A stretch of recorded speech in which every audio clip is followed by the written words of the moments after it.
சதிகாரன் கருணாநிதி, சண்டாளன் கருணாநிதினு பாட்டு உங்களுக்கு அனுப்பவா?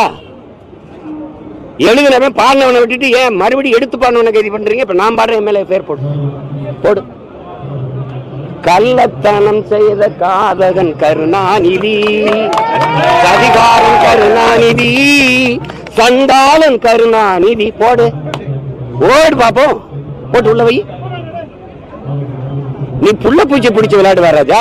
தேலு பாம்பு நட்டுவாக்கிளி பிடிப்பியா? புலி சிங்கத்தோட மோதுவியா? முன்னாள் முதல்வர் நீ உங்க அப்பாவை நீ அதிகாரத்துக்கு வந்து புனித பட்டம் கட்ட பாக்குற துரோகி, தமிழ் பேரினத்திற்கு பச்சை துரோகி. யார் தர்க்கம் செய்வா? அதிகாரம் வந்தோன்னா உங்க அப்பாவுக்கு புனிதர் பட்டம் கட்டிடுவீங்களா? செஞ்ச துரோகம்லாம் மறந்து போயிருமா? இந்த நாட்டில் தமிழர் இன வரலாற்றில், அரசியல் வரலாற்றில் தீய ஆட்சியின் தொடக்கம், தீய அரசியலின் தொடக்கமே ஐயா கருணாநிதி வந்து உட்கார்ந்த பிறகுதான்.